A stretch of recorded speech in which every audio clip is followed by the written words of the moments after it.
기도로 하나님 앞에 나아가는 금요일입니다. 우리가 기도 외에는 우리 현장 속에 이런 답답함, 저런 답답함을 해결할 수 없습니다. 하나님은 그런 부분을 하나님 앞에 사실적으로 내려놓기를 원하시고, 또 그 부분에 대한 하나님이 주시는 응답과 또한 하나님의 역사를 우리가 보기를 하나님은 원하십니다.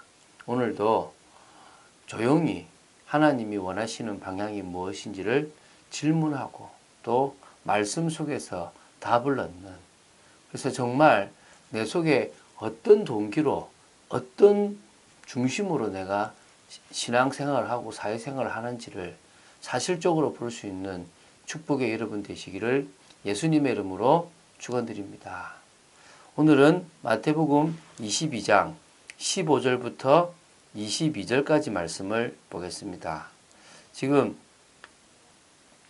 예수님을 자꾸 이렇게 바리새인들이나 종교 지도자들은 올무에 걸리게 하고 넘어뜨리게 하고 시험 들게 하고 틀린 어떤 꼬투리를 잡아내려고 합니다. 오늘 이 15절부터 22절에 나오는 것들이 이제는 예수님을 넘어뜨릴 하나의 어떤 아주 중요한 어떤 그 소재를 찾았습니다. 그게 뭐냐면 세금에 대한 겁니다. 그거를 어떻게 하는 건지 오늘 한번 납세에 대한 부분을 어떻게 지금 풀고 있는지, 또 어떻게 질문하고 예수님은 어떻게 답하셨는지 우리가 좀 답을 얻고, 그러면서 우리가 알아야 될 하나님에 대한, 또 사람에 대한, 또 특히 어떤 정부에 대한 부분들을, 세금에 대한 부분들을 또 바로 아는 시간 되시기 바랍니다.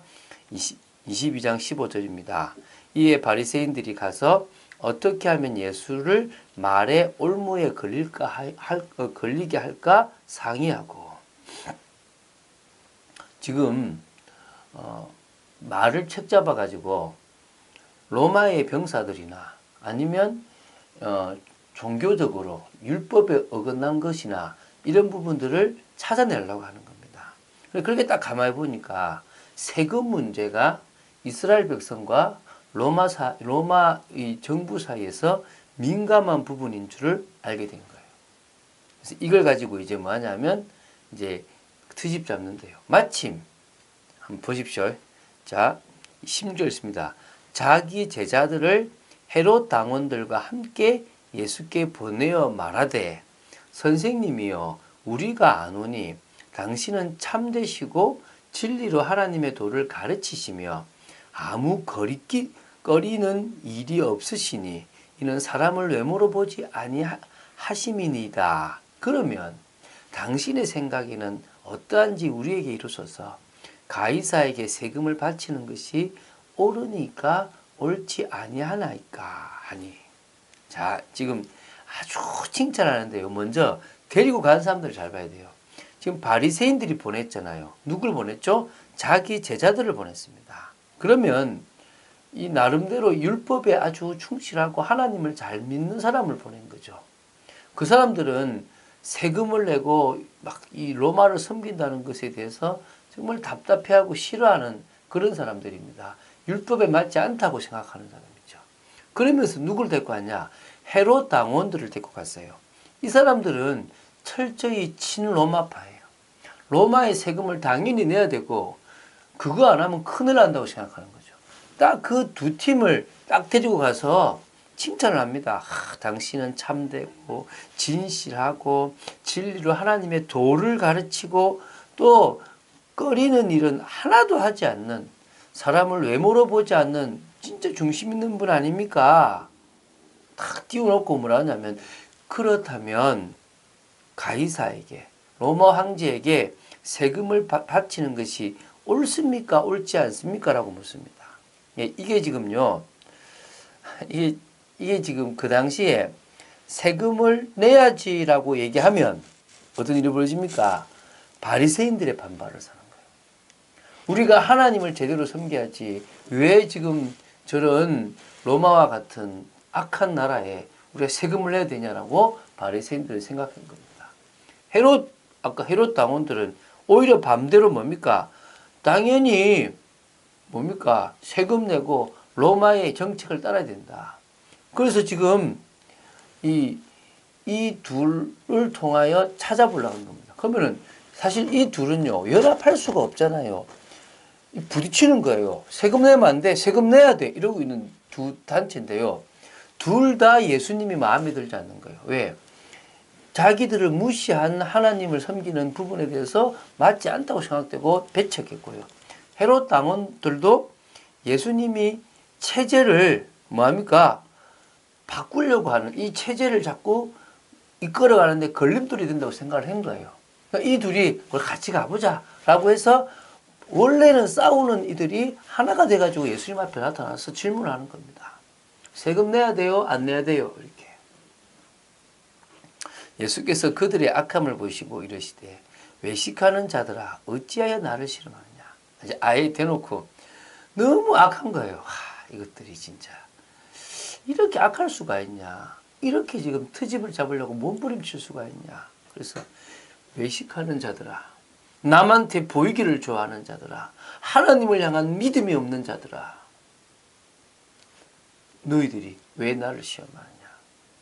이렇게 탁 얘기하면서요. 자, 19절에 뭐냐면 세금 낼 돈을 내게 보이라 하시니 데나리온 하나를 가져왔거늘 예수께서 말씀하시되 이 형상과 이 글이 누구의 것이냐 이렇게 묻는 겁니다. 참 하나님이 너그 참 악하지? 알았어. 내가 너그 수준대로 대답해 줄게. 사실은요. 예수님은 임기응변을 하시는 분은 아닙니다. 그러나 그들의 논리대로 그들을 깹니다. 어떻게 합니까? 세금 낼 돈을 가지고 와 그럽니다. 이 세금 낼 돈이 데나리온이에요. 이 데나리온은 로마 화폐입니다. 로마의 이 주화를 이게 뭐냐면 이게 바로 전 나라들이 동시에 세금을 내기 합당한 그런 주화인 거예요. 앞면에는 로마 황제 가이사의 형상이 있고요. 뒷면에는 종려 가지를 쥐고 앉아있는 평화의 여신 또 황제의 어머니인 리비아의 형상을 딱 해놨어요. 그리고요.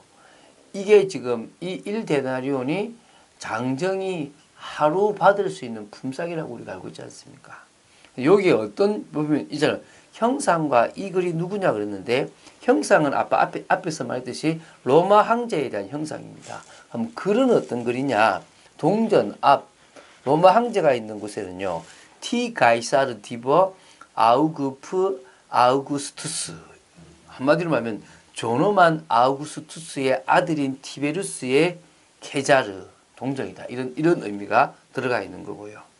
또 뒷면에는 뭐가 있냐면 폰티펙스 막시무스 해가지고 최고의 제사장 이런 뜻이 있는 겁니다.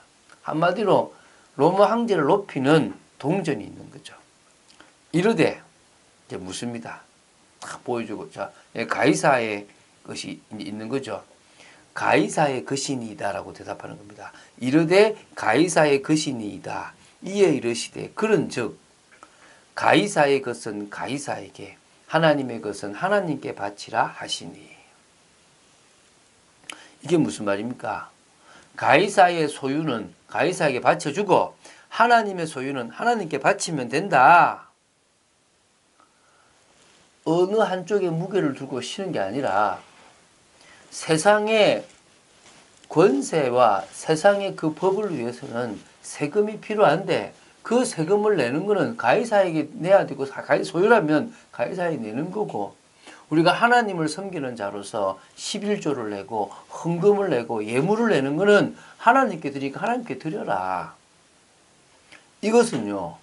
어떤 의미에서 공경을 벗어나려고 한 것이 아니라 국가 및 세속 질서도 하나님이 그 권세를 주셨기 때문에 되어지는 것이고 의무를 받은 백성들은 세금을 내는 게 당연한 거고 또 하나님 앞에 우리가 예물을 드리는 건 역시 당연하다는 겁니다. 그들이 이 말씀을 듣고 놀랍게 여겨 예수를 떠나가니라. 야, 이런 대답을 하실 수 있구나. 아, 이거는 뭐 도저히 우리 상상에 흠을 잡을 게 없구나. 이해가십니까? 오늘 이 얘기를 통해서 뭘 할 수 있냐면 바리새인들이나 헤롯 당원들은 예수님을 넘어뜨리려고 합니다. 그러나 예수님은 철저히 말씀과 하나님의 원리를 가지고 갑니다. 많은 사람들은요, 선은 하나님이고 악은 사단이라고 생각하는 선악의 구조를 가지고 있는데 틀렸습니다. 사단은 악이 아닙니다. 하나님이 이 세상을 만들 때 말씀의 원리, 창조의 원리를 딱 가지고 어떤 틀을 만들어 놨습니다. 그게 선입니다. 하나님의 말씀이 선이라니까요. 그 말씀과 반대되는 게 뭐가 되는 거죠? 악입니다. 그 말씀과 상관없이 살아 있는 것이 악인 거죠. 이 악은 생길 수밖에 없습니다. 하나님이 공의롭기 때문에 공의롭지 못한 것은 당연히 있게 되는 거죠. 그러면 죄는 뭡니까? 그 악을 향하여 가는 것, 그 악한 것을 행하는 게 죄입니다. 사단은 그럼 뭐죠? 그 죄를 가장 먼저 범한 존재가 사단이 되는 거예요. 오늘 이 사실 알아야 됩니다. 그러면 무슨 말이냐면 하나님은 이 세상의 모든 질서를 사실은 하나님이 만드셨고 하나님이 권세를 주셨습니다. 사단이 그것을 넘어뜨리는 모든 일들을 하고 악을 만들어서 계속 실패시키는 일을 하지만 그 속에서도 당신은 당신의 일을 진행하시고 하나님의 나라를 이루어 나가신다는 겁니다. 그런 가운데서 우리는 세상의 권위, 세상의 권세, 대통령이 맞다 틀리다 게 아니라 하나님이 나라를 세우시고 저 사람을 대통령으로 세운 것은 하나님이다.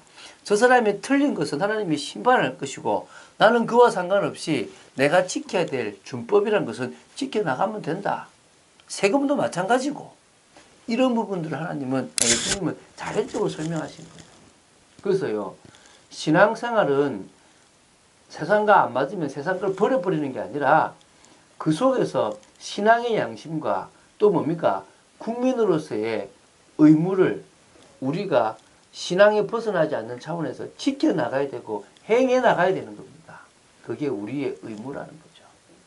그걸 통하여 하나님은 하나님의 나라를 이루어 나가시고 계신 겁니다.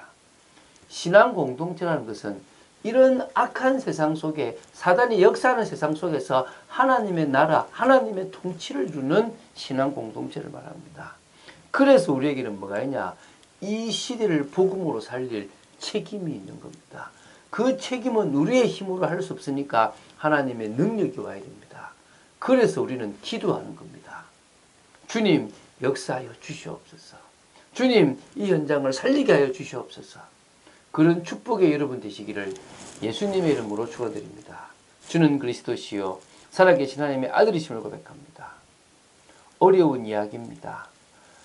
가이사의 것은 가이사에게, 하나님의 것은 하나님에게, 하나님의 만드신 창조의 원리에 그 준하며 우리가 이 나라와 권세를 가진 모든 것에 우리가 만들어 놓은 그 나라의 법을 지켜나가는 세금이나 모든 것들을 바로해 나가는, 그래서 세상으로서부터 인정받는 하나님의 사람들로 저희들이 서게 하여 주시옵소서.